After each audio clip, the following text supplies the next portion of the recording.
It's the morning of October 27th, 1918, 2 weeks before the armistice. 2 weeks.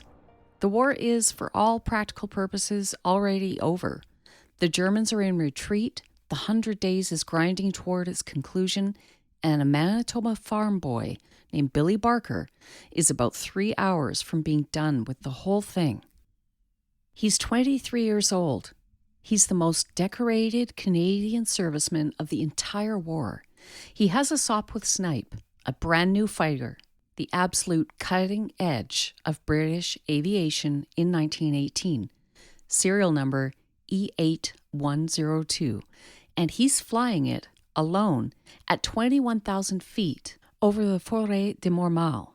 He's not on a combat mission. He's flying the plane back to England. It's his delivery flight. He's going home. And then he sees a German two-seater below him. Now you have to understand something about Billy Barker. He has 50 confirmed kills, a Distinguished Service Order with bar, a Military Cross with 2 bars. He's just spent the better part of a year on the Italian front, and his old Sopwith Camel, an aircraft called B6313, became by itself the most successful single airplane in the history of air combat. This is a man who, when he sees a German two-seater below him on the morning of October 27, 1918, 2 weeks from the end of the war, does not fly home. He attacks, and he wins. The two-seater breaks up in the air. The official War Office citation, which the London Gazette would publish a month later, describes what happened next with characteristic British understatement. He, quote, found himself in the middle of a large formation of Fokkers who attacked him from all directions, end quote. There are, by some counts, 60 German aircraft converging on him. The conservative figure puts 15 Fokker D-7s, the best German fighter of the war, diving at him from every direction. He's alone. There's no flight, no wingman, no friendly aircraft for miles. And in the next 30 or 40 minutes, William George Barker of Dauphin, Manitoba, is going to fight what is arguably the most lopsided dogfight in the history of aerial combat. He's going to be wounded 3 times. He's going to lose consciousness twice. His left elbow is going to be shattered, and he's going to win. The whole thing is going to play out directly above the trenches of the Canadian Corps. Thousands of Canadian soldiers, thousands, are going to look up from the mud and watch one of their own do something that, frankly, sounds like a lie. It's not. There are too many witnesses, including a future Canadian Army commander watching from the ground. The fuselage of his Snipe survives. You can see it today at the Canadian War Museum in Ottawa. It's full of holes. This is one story. There are dozens. I want to talk to you today about Canadians in the air during the First World War. Welcome to the 28th episode of Memory and Valor, the podcast dedicated to resurrecting the sacrifices of Canadian veterans and soldiers in the First World War. I'm your host, Samantha McRae. Thank you for joining me once again at the crossroads where memory and valor meet. The topic of this week's episode came as a suggestion in the form of an email from Joe from Wainwright, who's a great supporter of this podcast. And so I want to thank you, Joe, for that and for an excellent topic idea. So sit back and fasten your seatbelts because today we're flying. I'm glad that the time has come to do this episode because the air war in 1914 to 1918 is one of the strangest and most romantic chapters of a war that was almost entirely unromantic. The trenches were industrial slaughter. The artillery was apocalyptic. The poison gas was a war crime by any modern measure. But up above all of that, 10, 15, 20,000 feet above the mud, something very different was happening. Something that looked, to the people on the ground, almost medieval. Knights jousting in the sky. And that's how the press described them at the time. That's how soldiers described them. The Canadian historian Tim Cook described the Canadian fighter aces, Bishop, Barker, Collishaw, as the knights of the sky, aerial warriors elevated in the public imagination into something out of Arthurian legend. And the thing is, the romance was a lie. Or more fairly, the romance was one part of a much uglier story. Up there in those flimsy wood and canvas machines, men burned alive, men froze, men got shot in the face at 50 feet. In the worst month of the war for the Royal Flying Corps, April of 1917, the average life expectancy of a British pilot at the front was 93 flying hours. So 3 or 4 patrols depending. And we'll come back to that. 4 young men I want to introduce you to today: Billy Bishop, William Barker, Wop May, and Alan McLeod. And a 5th, the one who outscored almost everyone and almost nobody knows, Raymond Collishaw, are men who lived inside that contradiction. They flew in the most lethal new technology of their era, in a country that didn't even have an air force of its own. And they came home, those who came home, to a Canada that wasn't quite sure what to do with them. So let's set the stage. Okay, so here's the thing that's going to surprise you. Canada, at the outbreak of the First World War in August of 1914, did not have an air force. I don't mean it had a small air force. I mean it had effectively nothing. The Minister of Militia and Defense, Sam Hughes, and Tim Cook wrote a whole book about him called The Madman and the Butcher, which is worth your time. Hughes wasn't actually opposed to military aviation, quite the opposite. As he was assembling the Canadian Expeditionary Force at Valcartier in the late summer of 1914, he reached out to London and asked how Canada might assist in the air.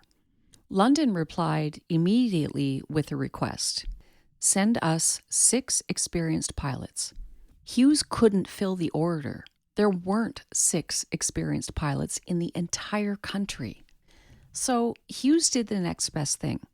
On September 6, 1914, he authorized the creation of the Canadian Aviation Corps. Total strength: 2 officers, 1 mechanic, and a $5,000 grant to buy an aircraft from the Burgess Company in Massachusetts. That aircraft was a Burgess-Dunn biplane, delivered on October 1st, 1914. It was Canada's first military aircraft. It was shipped to England, transported to Salisbury Plain, and there, in the damp winter of 1914-15, Canada's only military airplane quietly rotted apart. It never flew a combat mission. It never flew a training mission. By May of 1915, the Canadian Aviation Corps no longer existed. That's the institutional starting point for Canadian aviation in the First World War. 1 airplane sat outside in the rain. This, despite the fact that in 1909, 2 Canadians, Casey Baldwin and J.A.D. McCurdy, had flown the Silver Dart at Baddock, Nova Scotia, in the first powered flight in the British Empire. We invented powered flight in the Empire, and then we did almost nothing with it. So what does an aviation-minded Canadian young man do in 1915 if he wants to fly? He joins the British. There were 3 British flying services at the time: the Royal Flying Corps, and that's the Army's air arm; the Royal Naval Air Service, that's the Navy's air arm, and in April 1918, those 2 would merge into a brand new institution called the Royal Air Force, which is the Air Force, the proper noun, the one that exists today. Over the course of the war, more than 20,000 Canadians would volunteer for the RFC and the RNAS. 20,000. No Canadian squadron flew under a Canadian flag. No Canadian commanded above the level of a flight or a small group, but Canadians individually did extraordinary things. By the end of the war, of the British Empire's top fighter aces, a remarkable number were Canadian. Billy Bishop, with 72 claimed victories, ranked at the top by some counts. Raymond Collishaw, 60. Don McLaren, 54. William Barker, 50. Why so many Canadians? A few answers. 1. Canadians grew up in a country where hard physical work outdoors in extreme weather was just life. They were used to being cold, used to being uncomfortable, used to fixing things with whatever they had on hand. The conditions in an open cockpit at 16,000 feet in January, when the lubricants were freezing and the guns were jamming and your face was going numb, Canadians coped. 2. From 1917 onward, the Royal Flying Corps Canada established training bases. Long Branch outside Toronto, Camp Borden, Deseronto, Beamsville. By the end of the war, somewhere in the neighborhood of 3,000 Canadian pilots had been trained on Canadian soil. 3. The Colonials were keen. They showed up at the RFC training schools as volunteers, most already in uniform, many having served in the trenches as infantry, all extremely eager to get into the air. By 1917, the British had figured out that the Colonials were good. Sometimes, like Bishop, Barker, and Collishaw, better than good. But here's the thing about those Canadian pilots. We're going to spend most of this episode talking about the famous ones, so Bishop, Barker, Collishaw, May, McLeod, and the others, the men who became aces, who got their names on stamps and plays and airports. They are not statistically representative. Of those 20,000 Canadians in the British Flying Services, the vast majority weren't aces. They flew patrols, they took photographs, they dropped bombs. They got frostbite at 16,000 feet. Some of them got shot down. Many of them came home and lived very quiet lives. I want you to hear for a moment the voice of one of those men. His name was Mac McGill, almost certainly William W. McGill, a pharmacist from Guelph, Ontario, born in 1890. He tried to join the Canadian Red Cross in 1914 and was told they had no room for another pharmacist. He tried the Royal Flying Corps and failed the medical. Eventually, he heard a rumor that the RFC in Victoria was easier to get into, so he made the trip across the country, got himself accepted in 1917, and went through the whole Canadian training pipeline. Long Branch, the School of Military Aeronautics at the University of Toronto, Camp Borden, and then additional training in Texas. He soloed after 4 hours of instruction. He landed in Liverpool in February of 1918 and flew on the Western Front for the rest of the war. He didn't shoot down 5 aircraft. He's not in the ace list, but in 1989, when he was somewhere on the far side of 90, a man named James Pope sat down with him on camera and asked him about the aircraft he flew. McGill talked about the Sopwith Dolphin, the British fighter from 1918 with the high upper wing and the pilot's head poking through into the open air, and what it was like to fly it at 20,000 feet over the Western Front. Because it wasn't, the Germans brought out the Fokker D7 then, and over 17,000 feet, it was good up to 20,000 feet. So that put the Camel in a little poor position. So eventually Sopwith brought out the Sopwith Dolphin, which had a wider wingspan. And we always took off and flew to 20,000 feet. Before we arrived at the front, we arrived at the front at 20,000 feet. And of course we didn't have parachute, we didn't have heat, we didn't have anything, just in the cockpit there, you see. And it was pretty cold sometimes up at 20,000 feet. But we were maneuverable at 20,000 feet, but so was the Fokker. So that was our problem. We got mixed up with Fokkers. We had a real scramble on. but that's why they brought out the Sopwith Dolphin. But it had one bad defect. It was a V8 motor, an aluminum V8 Hispano-Suiza motor, which was pretty good when it was a new motor. But after a few hours, it depreciated. It was light material. And it got, at the end of the war, it got so that they'd be using half of a machine that had crashed and half of another machine that crashed and grind them together. And that's what we got for a Hispano-Suiza motor. With the vibration was so bad, you were always looking to see, well, if you're down low enough, where would I land if I have to land? Make forced landing, you see. But that was bad. So, about 3 months before the end of the war, they brought out the Sopwith Snipe, which had the same wingspan as the Sopwith Dolphin, but went back to the rotary motor, a stronger rotary motor, and that was very efficient. 20,000 feet, open cockpit, 1918. At 20,000 feet over Western Europe in winter, the air temperature could drop to 30 below zero, Celsius or Fahrenheit. It didn't much matter, that altitude. There was no heater in a Sopwith Dolphin. There was a leather coat, a leather helmet, fleece-lined boots if you were lucky. Your face was exposed to the slipstream. Your goggles fogged and then froze. The grease on your machine guns turned to wax. Your engine, McGill's Point, his lived experience of the aircraft, was a Hispano-Suiza V8, beautiful French engineering built under license in Britain, and in the geared 200 horsepower version that the Dolphin used, famously unreliable. No good after a few hours. Said by a man in his 90s, 70 years after the fact, remembering the actual engine he flew behind.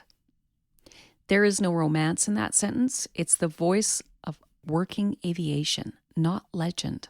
There were thousands of Mac McGills, 20,000, give or take. Most of their voices we never recorded. The voice you just heard is rare, one of the very few we kept on tape. But here's what I want you to remember before we get into the individual stories. None of these men flew for Canada. They flew for the British. The Canadian government had no air force. There was a brief abortive Canadian Air Force formed in England in November 1918. 2 squadrons organized too late to see action, disbanded by 1920. The Royal Canadian Air Force we know today wasn't established until 1924. So when you think about Bishop and Barker and May and McLeod, hold this in your head. They were Canadians. They fought as Canadians. The press celebrated them as Canadians, and Canada took national pride in them. But institutionally, they belonged to someone else. That tension between the Canadian identity these men carried and the British uniforms they wore runs through the whole story. Okay, let's talk about Billy. There's no name in Canadian aviation history more famous than William Avery Bishop. He's on stamps. He's on the side of an airport, Billy Bishop Toronto City Airport. There's a play about him, Billy Bishop Goes to War, that's been performed across this country for 40-odd years. He has 72 confirmed aerial victories, the highest of any Canadian, the highest of any pilot in the entire British Army by some accounting. He has the Victoria Cross. He has the Distinguished Service Order with bar. He has the Military Cross. He has the Distinguished Flying Cross. The French gave him the Légion d'honneur. He is, by any measure, the most decorated Canadian pilot of the First World War. And there's a real possibility, a real one taken seriously by serious historians, that the action that won him the Victoria Cross never happened. Let me set this up properly. Billy Bishop was born in Owen Sound, Ontario in 1894. By all accounts, and I'm putting this gently, not a model student. He was almost expelled from the Royal Military College of Canada for cheating on an exam. He was tall, Athletic, restless, charming when he wanted to be. He went overseas with the Canadian Mounted Rifles, hated the trenches, and there's a famous moment in his memoir, Winged Warfare, published in 1918, where he saw an aircraft land in a field near him in the rain and decided on the spot that he was going to be a pilot. Quote, "I knew there was only one place to be on such a day, up above the clouds and in the summer sunshine." End quote. A beautiful line. It's also a perfect example of how Billy Bishop wrote about Billy Bishop. Winged Warfare, let's just say it now, is not exactly a reliable historical document. Bishop himself, late in life, admitted to embellishing some accounts in popular publications. And we'll come back to that too. He joined the RFC as an observer. He was wounded, recovered, qualified as a pilot, and arrived at 60 Squadron near Arras on March 17th, 1917. Now, March and April 1917, this is the period the British call Bloody April.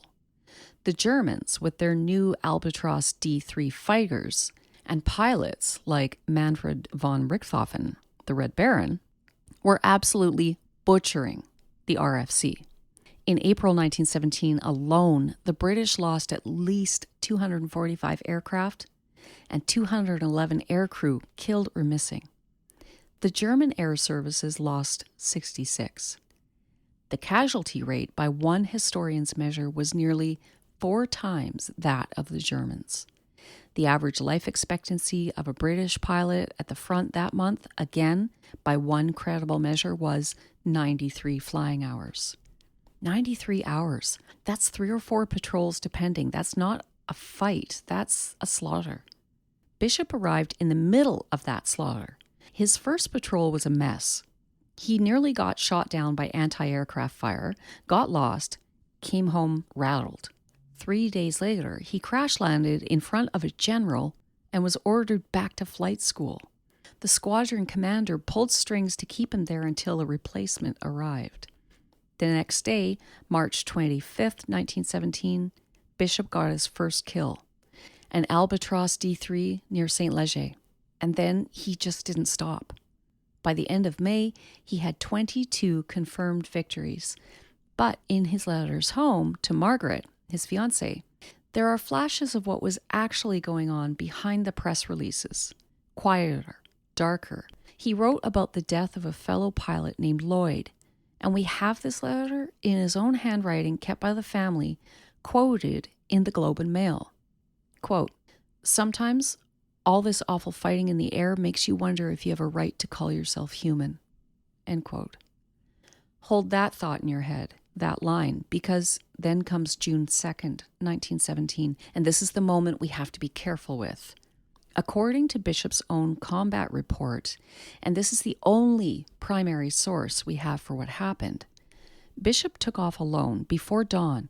He flew across the German lines, found a German aerodrome, attacked it, shot down 3 German aircraft as they were taking off to engage him, damaged a 4th on the ground, and flew home with his aircraft full of bullet holes.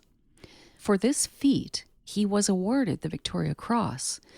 It's an incredible story, and it's also a story for which there are no eyewitnesses. None. Not one. We do have one fascinating piece of testimony. Bishop's duty flight leader, an English pilot named William Fry, recalls in his memoir, Air of Battle, that Bishop had asked him during the mess party the night before whether he'd care to come along on an early morning attack on a German aerodrome. Fry, who had a hangover, declined. Before dawn, Bishop came to Fry's room and asked a second time. Fry rolled over and went back to sleep. So Bishop took off alone. The aircraft came back full of bullet holes. The combat report was filed. The recommendation went up the chain. Here's where it gets controversial. Bishop's VC was awarded on the strength of his combat report alone. There were no British eyewitnesses. Technically, a violation of the Victoria Cross warrant, which required them. German records for that day in that sector, Jasta 2 and Jasta 6, show no aircraft losses. None. When the historian Philip Markham, a retired RAF engineering officer, went looking decades later for any evidence the raid happened, he found, in his words, not a shred. In 1982, the National Film Board released a documentary by Paul Cowan called The Kid Who Couldn't Miss that essentially argued Bishop had faked it. National uproar. Senate subcommittee. The subcommittee found errors in the film and couldn't confirm Bishop's account. They recommended the film be relabeled as a docudrama. In 2002, the historian Brereton Greenhouse published The Making of Billy Bishop, arguing Bishop's career was substantially fabricated. 27 of 72 victories defensible at most. Other historians pushed back. Peter Kilduff in Billy Bishop v.C. Lone Wolf Hunter matched around 21 of Bishop's victories to known German losses, which isn't a bad ratio for any First World War ace. The Canadian Encyclopedia notes that Bishop himself, late in life, admitted to embellishing some popular accounts of his exploits, though the encyclopedia adds his actual combat report tends to understate his success. So where does that leave us? Here's the honest answer. 23-year-old Billy Bishop, on the morning of June 2nd, 1917, did something. His aircraft came back full of holes. His squadron believed him. His commanding officer recommended him for the VC, and the recommendation went up the chain through 9 weeks of investigation before being approved by the king. 2 civilian witnesses, a French farmer and a balloon observer, later claimed to have seen the attack, but the German records don't support it, and there are no British witnesses. The most honest thing a historian can say is, we don't know exactly what happened. What we do know is that Billy Bishop was, by any reasonable definition, brave. That man flew alone deep into enemy territory over and over again in a war where the average new pilot lasted less than 2 weeks. Whether he embellished his record, probably, almost certainly. Combat reports from every side of the First World War are riddled with exaggeration. Whether he fabricated the June 2nd raid wholesale is a different question, and one I don't think we can ever fully answer. What I find more interesting is what the controversy tells us about Canada. It's a very Canadian thing to take our biggest hero and, 3 generations later, ask uncomfortable questions about him on national television. The British didn't do that to their aces. The Americans didn't do that to theirs. We did.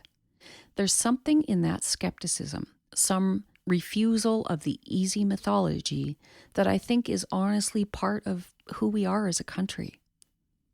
Bishop survived the war, 72 claimed victories, a chest full of medals, a public profile that lasted the rest of his life. He went into business with Billy Barker. He died in his sleep in 1956 in Florida in the company of his wife, Margaret. Whatever the truth of June 2nd, 1917, Billy Bishop is still on the side of that airport in Toronto. Now, if Bishop was the icon, the one we built statues to and put on stamps, I want to introduce you to his almost exact opposite. Same era, same level of success, by some measures more. No Victoria Cross, almost no controversy, almost no mythology. And outside of military aviation circles, almost nobody knows his name.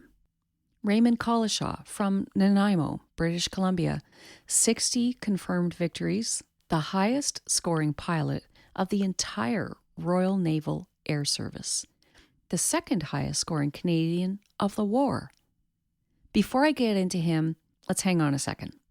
So far in this episode, I've mostly been talking about the Royal Flying Corps, the Army's air arm, and I haven't given proper time yet to the second of those 3 British flying services, the RNAS.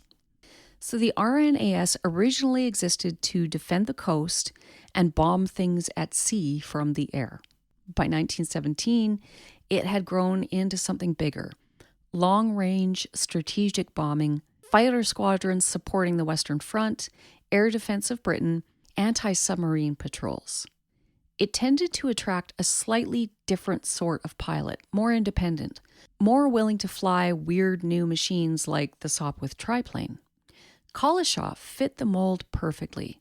He'd gone to sea at 15, working as a cabin boy in the Canadian Fisheries Protection Service. That's the federal patrol service that policed the Pacific Coast fishery. By the time he was 21, he was the first officer on a government vessel.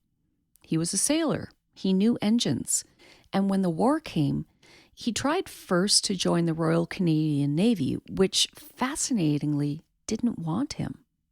So in January of 1916, he signed up for the Royal Naval Air Service instead, of course. His early days were rough. He wrote after a particularly bad 8.5-hour bombing escort over Germany in a letter to a friend, quote, "I've never had a worse experience. I am sure I don't want anything like it again," end quote. A great line, self-depreciating, wry. He sounds, frankly, like a Canadian. In April 1917, Bloody April, the same month Bishop was beginning his ascendancy at 60 Squadron, Collishaw took command of B Flight of 10 Naval Squadron.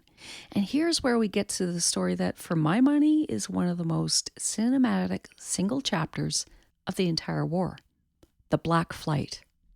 B Flight of 10 Naval Squadron was made up entirely of Canadians. So there were 5 Sopwith triplanes. The Triple Hound was kind of a strange 3-winged little fighter that climbed like an elevator, turned on a dime, was built by Sopwith for the Navy with a single Vickers gun.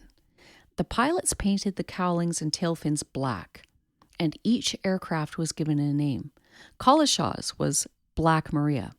The others, Black Death, flown by John Sharman of Winnipeg, Black Prince by William Melville, Mel Alexander of Toronto, who was 19 years old that summer, Black Roger by Ellis Reed, also of Toronto, and Black Sheep by Gerald Jerry Nash of Hamilton, Ontario. 5 young Canadians, all in black-marked Sopwith triplanes. In May, June, and July of 1917, the Black Flight claimed 87 enemy aircraft destroyed or driven down. 87, by a flight of 5. They lost 3 of their own. Nash captured behind German lines on June 25th. Sharman killed by anti-aircraft fire on July 22nd. Reed shot down by Jasta 11 on July 28th. All 3 losses were combat-related. The squadron flew with a lot of fight in it. Now I want you to hear about one of those kills, because it's one thing to say 87, and another thing entirely to hear what a single one actually looked like, from a man who was actually there. 10 Naval Squadron in the summer of 1917 had 2 fighter pilots. Collishaw commanded B Flight, the Black Flight. The other flight, A Flight, was commanded by Alfred Williams Carter. Everyone called him Nick. He was a Calgary boy, born on a ranch at Fish Creek in 1894. He attended Queen's University at Kingston, Ontario, paid his own way through flight school at Thomas Brothers Aviation in St. Augustine, Florida. He joined the RNAS in 1916. By the end of the war, he had 17 victories and the Distinguished Service Cross.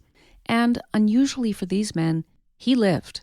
He settled in Vancouver, helped found the first Air Cadet Squadron in Canada in 1939, and died in 1986 at the age of 92. In 1969, CBC Television was making a documentary about Raymond Collishaw and the Black Flight, and they sat Carter down on camera. 2 old comrades, both in their mid-70s, reminiscing about the summer they spent flying Sopwith triplanes over Ypres. And in that interview, Carter tells the story of a specific kill, a German aircraft he shot down into a canal near Ypres in the summer of 1917, and the souvenir he brought home. However, I got this fellow over the top of the Ypres Canal, and I got him started down. I stayed right on his tail until he crashed in the canal. And I went up to the front and where he was, and got this rudder off the airplane, brought it back to the squadron, And eventually, I have it crated up in a small crate and brought it home to Canada with my luggage. He brought home a piece. A fragment fished out of a Belgian canal in 1917, shipped back across the Atlantic to Canada, kept in his family for the rest of his life. It's one of the most casually astonishing things you will ever hear an old man say. That summer of 1917 was just the high water mark of 10 Naval Squadron. The unit was operating out of Drogland, just south of Ypres, supporting the build-up for what would become Passchendaele, the Third Battle of Ypres, which kicked off on July 31st, 1917. The mud below was about to swallow tens of thousands of men. The sky above, for those 3 months, was very much Canadian. But the Black Flight wasn't invincible. On the evening of June 25th, 1917, Jerry Nash, flying Black Sheep, was bounced by a German pilot named Karl Almroder, the leading ace of Jasta 11, the Red Baron's own flying circus, who had 30 victories to his name. Nash was hit, suffered a critical failure of his controls, and was forced down behind enemy lines. He had the presence of mind to destroy his Sopwith triplane before the Germans reached him. The British did not want this new design falling intact into German hands. Nash spent the rest of the war as a POW. He survived. 2 days later, on June 27th, Collishaw and the rest of B Flight went out again, not knowing yet whether Nash was alive or dead, and ran into Jasta 11 over the Ypres salient. Collishaw spotted a formation of 3 albatrosses below him with another flight of Germans high above. So he dove, fired a long-range burst at the lead albatross, Scarlet with a white nose and tail, and saw it pitch up and go down. He didn't claim a victory at the time. The higher German flight was coming down on him, and he had to brake for cloud cover. But the albatross he'd fired at was Almroder's. Almroder crashed near Zillebeke in the Ypres salient and died there.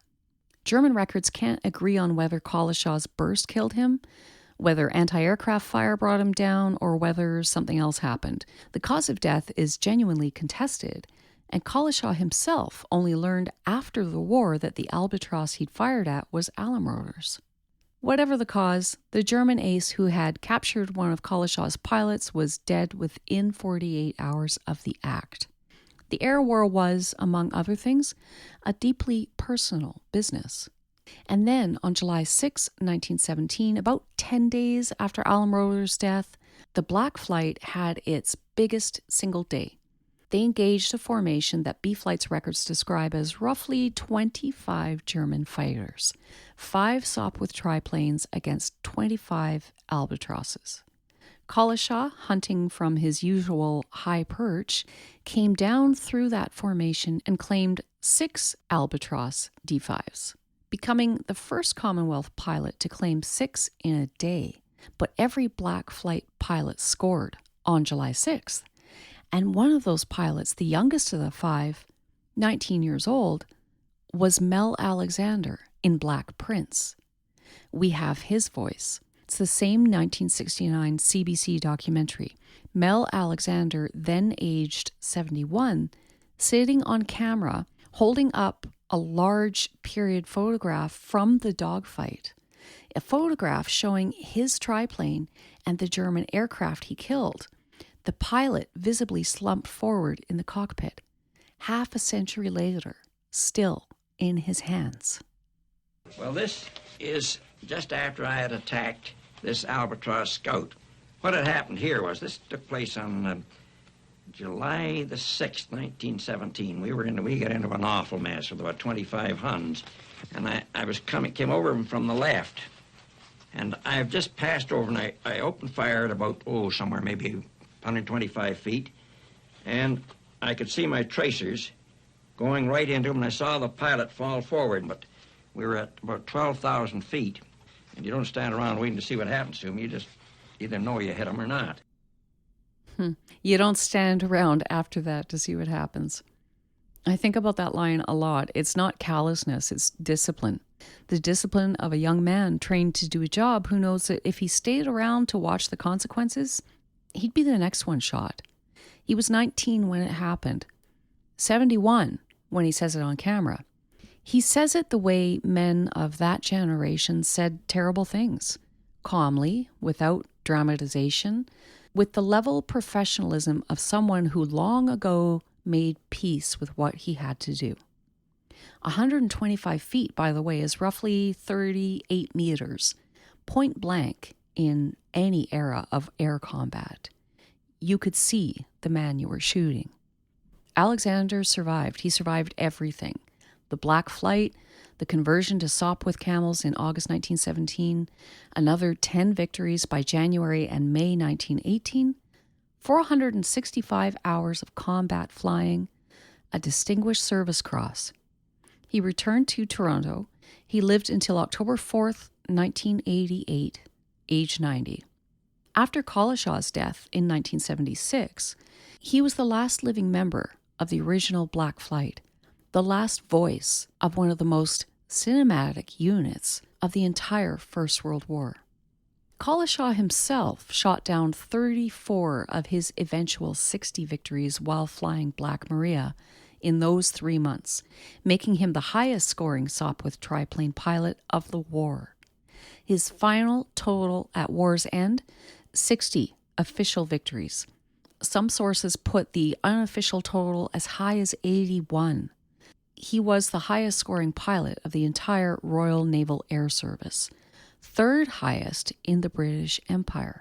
He won the Distinguished Service Order with bar, the Distinguished Service Cross, the Distinguished Flying Cross. He was mentioned in dispatches 4 times. By raw combat record, every bit Bishop's equal. By some measures, his superior. He never got the Victoria Cross. Part of the answer is bureaucratic. The RANS handled awards differently from the RFC, and the documentation pipeline was less geared toward producing VC recommendations. Part of it is press attention. Bishop had better publicists. Collishaw was quieter, less inclined towards self-promotion, sitting in the corner of the mess rather than in the center of it. His commanding officer in late 1916, Major Bertram Bell, sketched him in a single phrase, quote, one of the most promising boys in the squadron, end quote. Short, stocky, watchful. Part of it, Collishaw himself believed, was institutional. He wrote later in Air Command that the regular RFC was reluctant to give credit to naval pilots. The Black Flight scored 87 kills in 3 months and got almost no widespread publicity at the time. But what's so interesting about Collishaw, and this is where the comparison with Bishop gets really sharp, is that he didn't seem to have minded much. His writing about the war is direct, modest, unembellished. There's a famous passage from Air Command about a dogfight in the winter of 1916-17, when his squadron engaged a German formation at 20,000 feet and discovered, to their horror, that all their guns had frozen solid in the cold. The Germans simultaneously discovered the same thing. The two formations circled each other, both sides trying to look threatening, neither side able to fire a single round. Collishaw's description, in his own words, is one of the most Canadian sentences ever written about combat.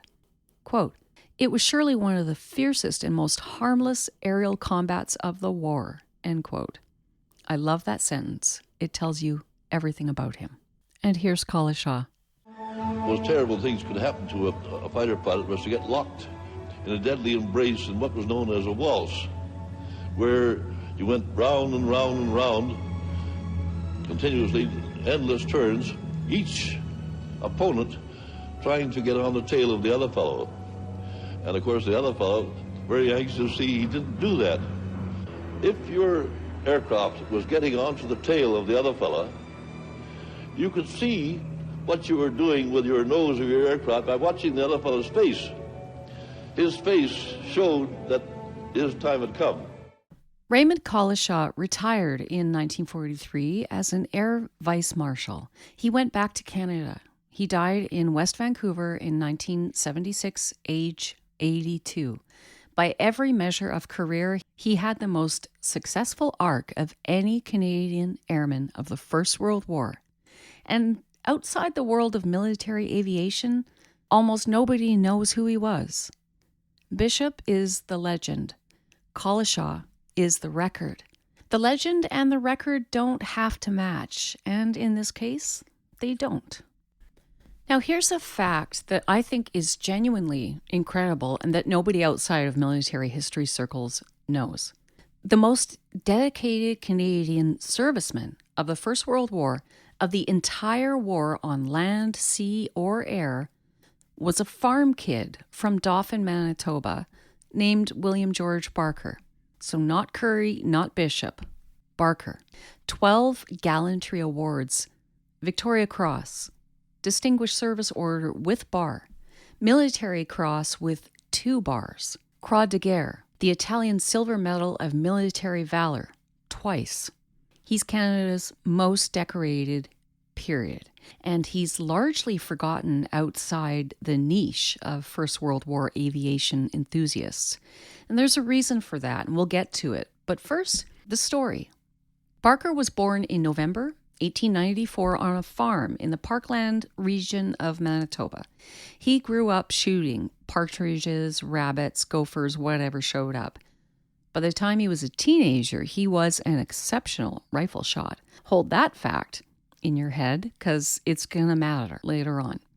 He enlisted in 1914 with a Manitoba Mounted Regiment, went overseas, did the trenches, hated them, same story as Bishop, and in March 1916 transferred to the RFC as an observer. He flew in the BE-2C, a slow, lumbering two-seater the Germans called Fokker fodder. From the backseat of that aircraft, working a Lewis gun, he shot down 2 German fighters from a BE-2C. That's like winning a knife fight from inside a rolled-up rug.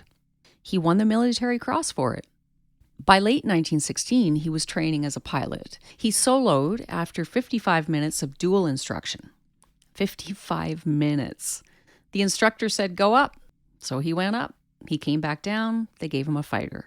He flew Sopwith Camels with 28 Squadron in France in October 1917. First and only kill on his first patrol, shot the wings clean off of an Albatross. By the time the squadron was sent to the Italian front in November of that year, Barker was already an ace. Now, the Italian front, this is one of the great, pretty well forgotten theaters of the First World War, and I want to do a whole episode on it someday. So the short version, in late 1917, the Austro-Hungarians, with German help, broke the Italian army at Caporetto. The Italians retreated something like 100 kilometers in a state of near collapse. The British and French sent troops to stabilize the front, and among those troops was Barker's squadron. And here's where Barker becomes Barker. The Italian front had less air activity than France, but Barker, in his Sopwith Camel B6-313, just hunted. He hunted albatrosses. He hunted Phoenix Scouts.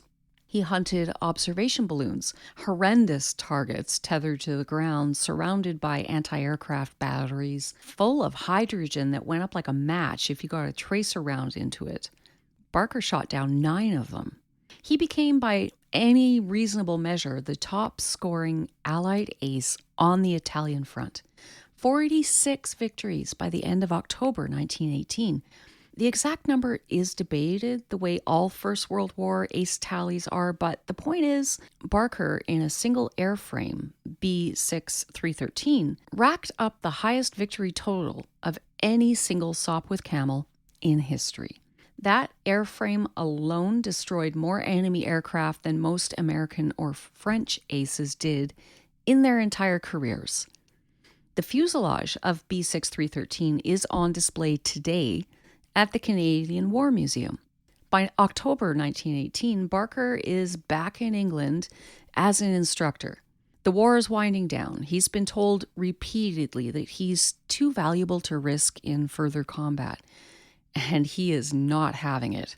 He argues successfully that to be a credible instructor, he needs experience against the latest German aircraft, which by 1918 means the Fokker D7.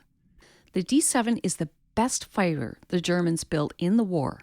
It's stable, fast, and well-armed. The German aces by autumn 1918 are flying it. So Barker gets permission for a 10-day attachment to the 201 Squadron in France, flying a brand new Sopwith Snipe, the replacement for the Camel just entering service. He has a roving commission. 10 days, he sees nothing. 10 days of patrolling and not a single combat. The German air arm by late October is conserving its fighters. So October 27, 1918, he's due to fly the Snipe back to Hounslow. He takes off, climbs to 21,000 feet, crosses the lines over Forêt de Mormal. That's the forest in northern France near the Belgian border, historically famous for the British retreat from Mons in 1914. And as he's about to head west, he spots a German two-seater below him, a Rumpler reconnaissance machine of a Flieger Abteilung 227. He attacks. The Rumpler breaks up. The crew bails out, and remember, by 1918, the Germans have parachutes. The British, criminally, do not. And then Barker is bounced. A Fokker D7 from below, the Jag Group 12, Jasta 24, and Jasta 44, 15 of them or more, comes up at him from underneath. The first burst hits him in the right thigh. He's wounded. He spins, recovers, gets a burst into the Fokker, sends it down in flames. And now he is in the middle of 15 Fokker D7s, all of them firing. The official War Office citation published in the London Gazette on November 30th, 1918, captures the action better than any historian's summary could because it's drawn directly from his combat report and the witness accounts of the men on the ground. 3 short pulls from that citation, and this is unusual, by the way. The Victoria Cross citations are normally far more clipped than this. Quote, "He attacked this machine, and after a short burst, it broke up in the air. He then found himself in the middle of a large formation of Fokkers.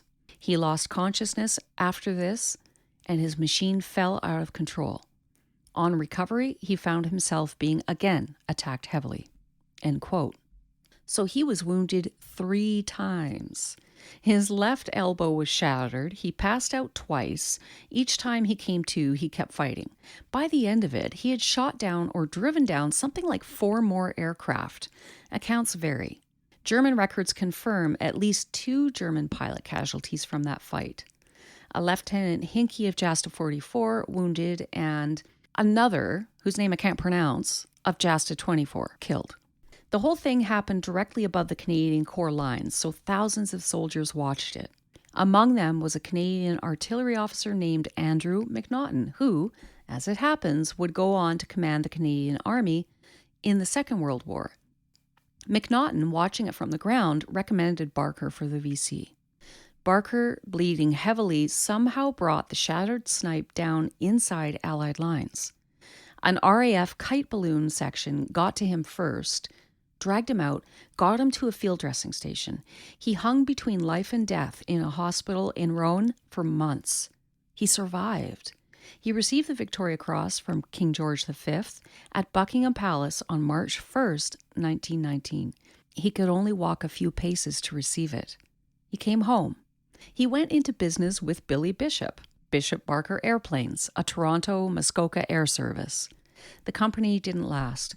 He suffered for the rest of his life with debilitating depression, what we would now recognize as PTSD, compounded by chronic pain. And on March 12, 1930, he crashed a small training aircraft at Rockcliffe Airfield outside Ottawa and was killed. His funeral procession in Toronto was the longest in Canadian history at the time. 2,000 soldiers marched, 50,000 people lined the streets. And then we forgot him. Or that's not quite fair.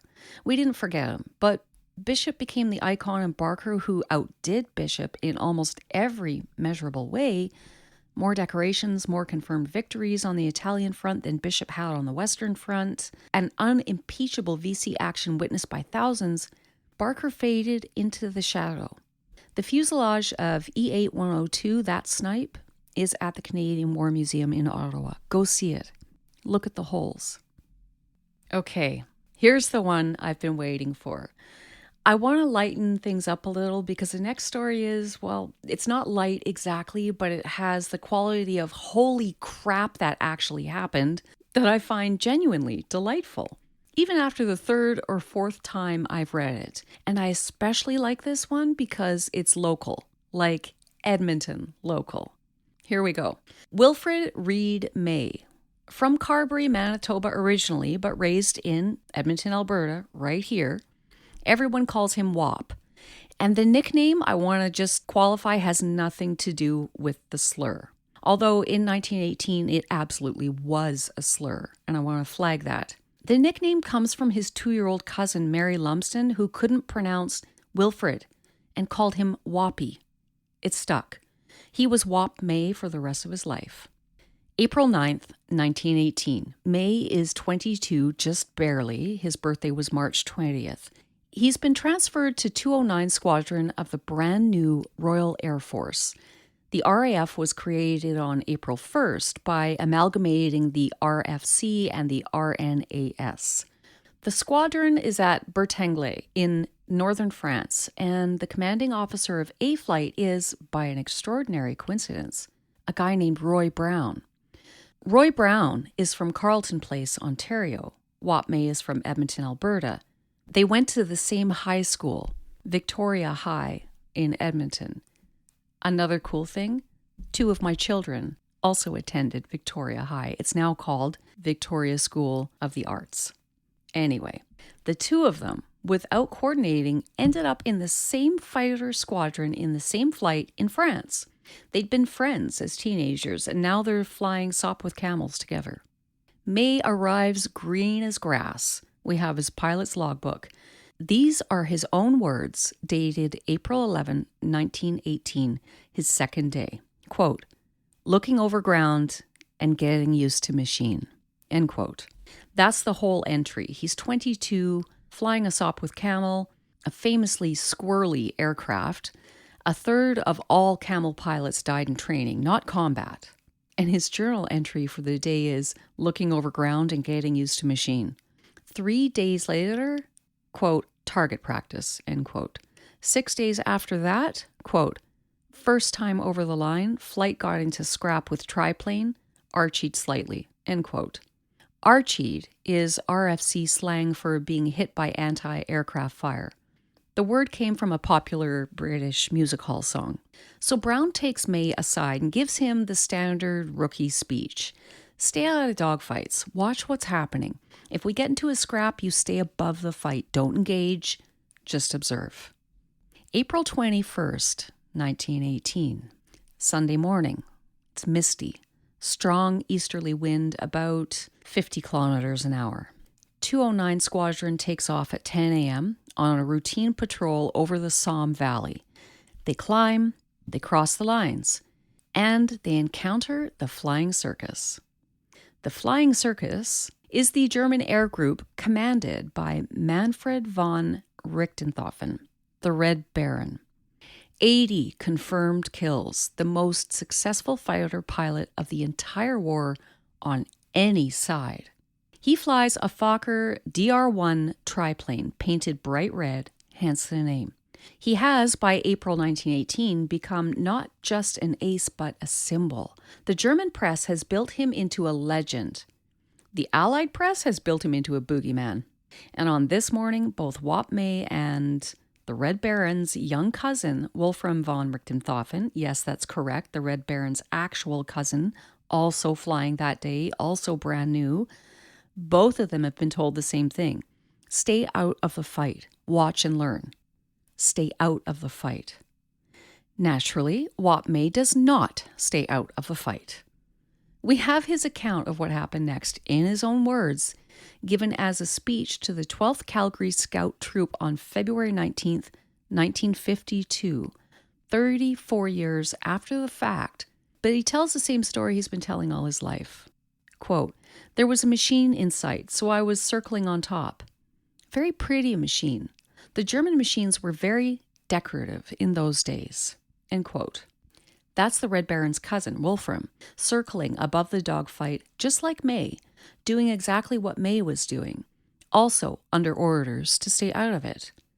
May attacks. He gets a few bursts off. His guns jam. He turns away to head home, as Brown has told him to do if anything went wrong. And the Red Baron, who has just seen his cousin attacked by a green Canadian rookie, peels off and goes after May. Now, here's what I want you to understand. Manfred von Richthofen at this moment is the deadliest fighter pilot in the world. He has 80 kills. Wop May has 0. May's guns are jammed. He has no offensive capability. He is, in every meaningful sense, dead. And so begins one of the most famous chase sequences in the history of air combat. May runs west, down the valley of the Somme. He's flying low, very low, because every time he climbs, the Baron gets behind him.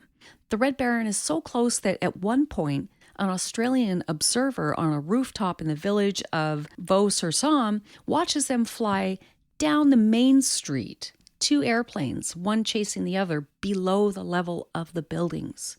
Here's what May himself wrote in his combat report later that day. This is the actual document signed by him, filed with 209 Squadron. It's not a thing of literary polish. Quote, engaged 15 to 20 triplanes, claimed 1, blew 1. Several on my tail, came out with a red triplane on my tail, which followed me down to the ground and over the line on my tail all the time, got several bursts into me, but didn't hit me. When we got across the lines, he was shot down by Captain Brown. End quote. That's it. That's the contemporary record. A scared 20-year-old, just back on the ground after the ride of his life, writing a combat report that is essentially one long run-on sentence because his hands are probably still shaking. And here, the historical record gets contested. What happens in the next 90 seconds is debated to this day. What is not debated is the basic outcome. At some point in the chase, the Red Baron takes a single bullet through the chest. His Fokker glides down and lands more or less intact in a beet field next to some Australian trenches. By the time the Australian soldiers reach the cockpit, the Red Baron is dead. The question is, who fired that shot? The Royal Air Force credits Roy Brown, who had dived down on the Baron from above and behind in a rescue attempt and fired a long burst just before pulling up. Modern historical consensus suggests that Australian anti-aircraft gunner Sergeant Cedric Popkin is the person most likely to have been responsible for the shot that actually downed the Baron. Multiple Australian ground gunners claimed the kill at the time. The medical evidence, the angle of the bullet, the trajectory, the distance involved, points strongly to a ground source. Brown himself said the encounter was indecisive in his initial combat report. His commanding officer crossed that out and wrote, decisive. What is not in dispute is that the Red Baron died chasing Wop May. May, jamming his guns, ducking through tree lines and over rooftops, was the bait. The most lethal pilot of the war died trying to kill a rookie. May lived. He scored 13 confirmed victories before the war ended. His Distinguished Flying Cross citation called him a bold and daring pilot whose keenness and disregard of personal danger is worthy of the highest praise. He came home to Edmonton, and then he became one of the great civilian aviators in Canadian history. In 1929, when a diphtheria outbreak in Fort Vermilion threatened to become an epidemic, May and a partner flew 600,000 units of antitoxin from Edmonton to Fort Vermilion in an open cockpit Avro Avian in temperatures of minus 35 Celsius, in conditions that were by any modern standard not survivable. They thawed the engine each morning over an open fire. The press ran with it as the Mercy Flight, and it became one of the foundational stories of bush aviation in Canada. He flew search and rescue. He flew mail. He helped pioneer the routes that became commercial aviation in the Canadian North. He died of a stroke in 1952 while hiking in Utah with his son, 56 years old. He was, in every sense, a Canadian original, and his life, in a way you don't always get with the famous aces, kept going. The war was a chapter, not the whole book. In 2018, Danny May, sat down with Ed Kaiser of the Edmonton Journal and told him a bit about his father. Danny May died in 2021, and it's nice to have his voice preserved talking about his father this way.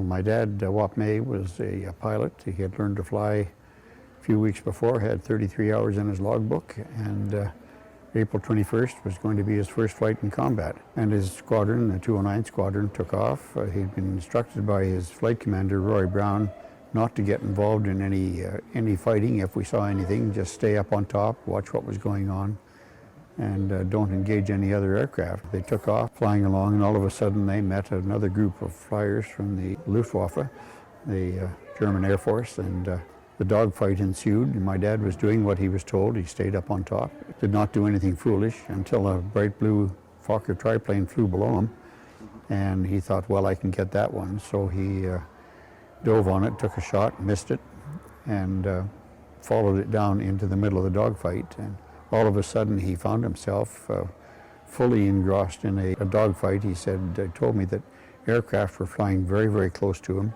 He thought people were going to run into him. Everywhere he looked, there seemed to be an aircraft shooting at him. So what he did was he opened up his guns, put the aircraft into a tight turn, and started shooting. And his guns immediately jammed, so now he's not only in a dogfight, he's got no way to do anything. Right. So what he did was spin the aircraft down into the Somme River Valley and head back towards the airbase of Bertong. He was flying along the Somme Canal at quite low. In fact, his wheels touched the water at one point, and all of a sudden behind him, bullets started appearing into his wings. And he looked back, and there's an aircraft on his tail. He didn't know who it was. He said that if he had known who was chasing him, he would have died from fright. And who was chasing him was Baron Manfred von Richthofen, the famous Red Baron who had shot down 80 Allied aircraft up to the evening before. And so my dad flew along the canal and decided to leave the canal. He went through the town of Vaux, or Vaux-sur-Somme as it's called now, at below rooftop level, actually. An observer on a rooftop said 2 aircraft passed below me going down the street. He turned at the end of the street was a church, and he snuck around the edge of that. And at that point, Roy Brown got into the action, my dad's flight commander. So he dove down, took a few shots. Apparently one of the bullets from Roy's aircraft hit the Bible in the Red Baron's pocket, which I guess caused him to look back and see there's another aircraft there. So he broke off the chase and was shot by ground fire and landed in a field and died talking to a British soldier. So I've saved the most difficult story for last. Alan McLeod was born on April 20th, 1899 in Stonewall, Manitoba. It's a small town just north of Winnipeg. His father was the town doctor. He grew up on the prairie, the eldest of 2 children, by all accounts a serious, quiet, focused boy. He enrolled in a militia regiment, the 34th Fort Garry Horse, in 1913 at the age of 14. When the war broke out the following August, he was 15 and promptly sent home from active service as he was underage. He tried again at 16, sent home. At 17, in March 1917, he applied to the Royal Flying Corps Cadet Wing in Toronto and got back what is now a famous letter, preserved by the family, reproduced in the RCAF's official tribute to him. It reads in part, quote, "You are ineligible for the reason that you are not yet 18 years of age," end quote. Less than a month later, on his 18th birthday, April 20th, 1917, he boarded a train to Toronto and successfully enrolled. He soloed at Long Branch after 3 hours of flight time. 3 hours. Graduated with 50 hours of total flying experience. He was so excited about it that he wrote home to his parents, and we have these letters because the family kept them, saying of his early flying, quote, "I looped one the other day. I was the second person here to do it," end quote. So he's 18 years old. He's writing home about doing aerobatics. The letter goes on to insist in tones I think any parent will recognize that the planes are perfectly safe and people didn't know it. Anyway, he shipped out to England in August 1917. His ship was escorted by anti-submarine destroyers for the last leg of the voyage, and he wrote to his parents that the ship's first-class cabins were small, but he thought he'd, quote, enjoy the voyage if I don't get seasick, end quote.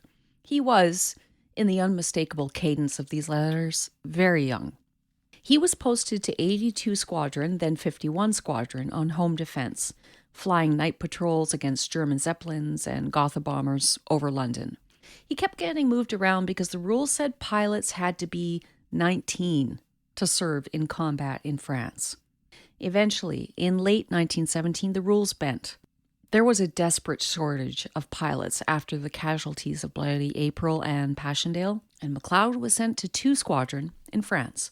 He was 18 years old.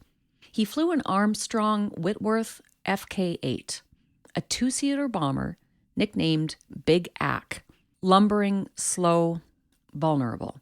His observer in the back seat was a man named Lieutenant Arthur Hammond, an experienced veteran with a military cross already to his name. The pairing turned out to be, in the words of the RCAF history, a very strong team. They flew bombing and reconnaissance and artillery spotting missions through the winter of 1917-18. McLeod was mentioned in dispatches for an action on January 14th. Quiet, capable, brave, very young. March 27th, 1918. This is the depth of the German spring offensive, Operation Michael. When the German army, freed from the Eastern Front by the collapse of Russia, launched a desperate, massive attack designed to win the war before the Americans could fully arrive, because the Americans hadn't arrived yet. The British Fifth Army was crumbling. The Germans were advancing 40 miles in some sectors. The whole front was on the edge of collapse, and every Allied aircraft, bombers, fighters, reconnaissance, anything, was in the air doing whatever it could to slow down the German attack. McLeod and Hammond were sent to attack German troop concentrations near Bray-sur-Somme. Bad weather drove them low. Anti-aircraft fire damaged their aircraft. McLeod brought the Big Ack back across the Allied lines, landed at a friendly aerodrome, 43 Squadron's field, got the aircraft patched up, took off again, and headed back towards the target. Over Albert, France, at 5,000 feet, a single Fokker triplane appeared below them. McLeod maneuvered to give Hammond a shot. Hammond, working his Lewis gun from the back seat, hit the Fokker. It went down. And then 8 more Fokker triplanes came out of the clouds. What I'm about to describe, and I want to say this clearly, is the action for which Alan Arnett McLeod, at the age of 18, was awarded the Victoria Cross. There is no controversy about this one. The witnesses were everywhere. It is, frankly, almost beyond belief. The 8 Fokkers attacked from all directions. McLeod maneuvered, bank, slip, dive, bank again, to give Hammond firing solutions. Hammond, in turn, shot down 3 of them. 3 from the back seat of a slow 2-seater against 8 enemy fighters. He was wounded 6 times in the process. McLeod, flying, was wounded 5 times. And then a tracer round hit the petrol tank. The Big Ack caught fire. You have to picture this. They're at 5,000 feet. The aircraft is on fire. McLeod is wounded in 5 places. Hammond behind him is wounded in 6.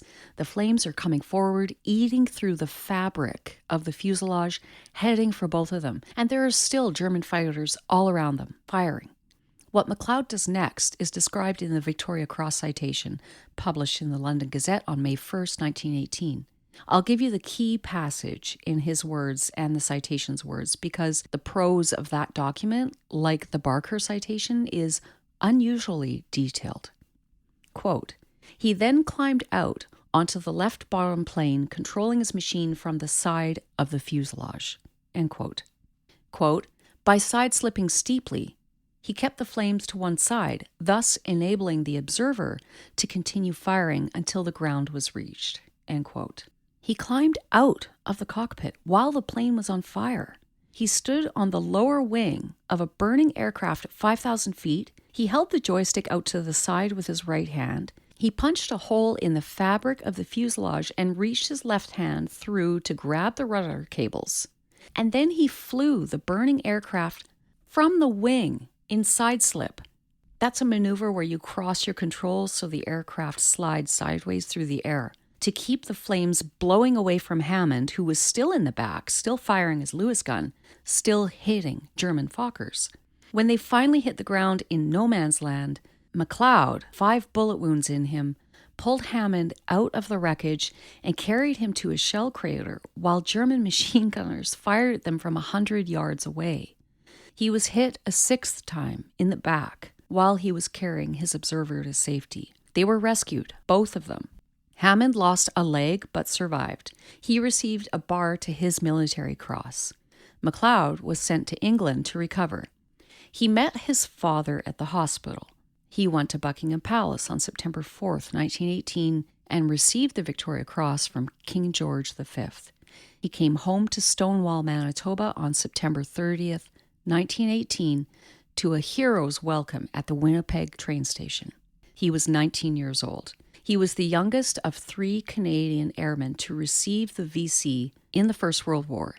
He told the crowds at his welcome reception that he intended to return to the front. He never made it. 5 weeks after he came home, weakened by his wounds and the strain of his recovery, he caught the Spanish flu. He died in the Winnipeg General Hospital on November 6, 1918.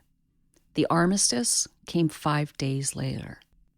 The Reverend Dr. David Christie of Winnipeg's Westminster Church, who had visited him at the hospital, wrote a tribute that ran in the Manitoba Free Press the day after he died. The full piece is long, but Christie's opening line is the one that has stuck for 100 years. Quote, "Alan McLeod was the finest flower of chivalry." End quote. He's buried at the Old Kildonian Presbyterian Cemetery just outside Winnipeg. There's a Royal Canadian Air Cadet Squadron named after him in Stonewall, 301 Squadron. His family home is a tea house now. Stonewall Collegiate, the high school, has a bust of him in the library. In 2017, the Commonwealth War Graves Commission finally placed a proper military marker next to the family plot. He was 18 years old on the wing of a burning aircraft at 5,000 feet. We should remember that. 5 men. Billy Bishop, the icon with the controversy that won't go away. Raymond Collishaw, the sailor from Nanaimo who outscored almost everyone and went home unbothered by mythology. William Barker, the most decorated Canadian of the entire war, fading into the shadow of his more famous business partner. Wop May, the rookie who outran the Red Baron and went on to fly mercy missions into the bush. Alan McLeod, 18 years old, who climbed onto the wing of a burning plane to save his observer's life and who died of the flu before the armistice. There were so many more. Roy Brown, who got the credit, however undeserved, for the Red Baron. Donald McLaren, with 54 victories of his own. Andrew McKeever, the top-scoring 2-seater ace of the war. The thousands who flew and never came home, whose names are on the Canadian National Vimy Memorial and on 100 small-town cenotaphs across this country. The instructors who trained Canadian boys at Long Branch and Camp Borden and never crossed the Atlantic. The mechanics, the riggers, the observers in the back seats of those flimsy machines whose names we mostly don't know.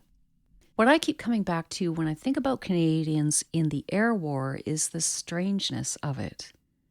A country with no air force, a country whose entire institutional aviation contribution at the start of the war was one Burgess Dune biplane, sat outside in the rain at Salisbury Plain, rotting, sending 20,000 men to fly other people's airplanes, and turning out by accident, by aptitude, by some combination of bush country grit and prairie patience, some of the best fighter pilots in the war. We didn't do it on purpose. There was no Canadian doctrine, no Canadian command, no Canadian strategy in the air. There were just Canadians, individually, doing extraordinary things in foreign uniforms and then coming home, those who came home, to a country that built them no air force, founded no service to remember them, and in some cases, didn't even quite know what to do with them. The skies above the Western Front between 1914 and 1918 killed something like 50,000 airmen. By comparison, the trenches killed millions. But the air war killed in a way that made an impression, a kind of theater conducted high enough to be visible to ground troops, in machines simple enough to be understood by civilians who had never seen one. And Canadians disproportionately, and at extraordinary cost, were at the center of it. In the words of Billy Bishop in a letter to his fiancée after a friend was killed, quote, "Sometimes all this awful fighting in the air makes you wonder if you have a right to call yourself human," end quote.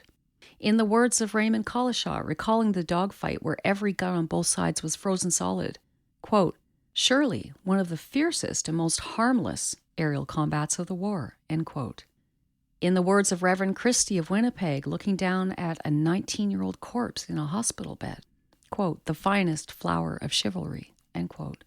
And in the words of Wop May's combat report, a young man who shouldn't have been alive, scrawling the longest sentence of his life, quote, "Several on my tail, came out with a red triplane on my tail, which followed me down to the ground," end quote. So next time you're at the Canadian War Museum in Ottawa, find the fuselage of the E-8-102, walk over to it, look at the bullet holes. Picture Billy Barker, 23 years old, unconscious in the cockpit, falling through the sky over Forêt de Mormal with 15 Fokker D7s on his tail. Picture Alan McLeod on the wing. Picture all of them. We owe them a picture at least. That's where we'll leave it for today.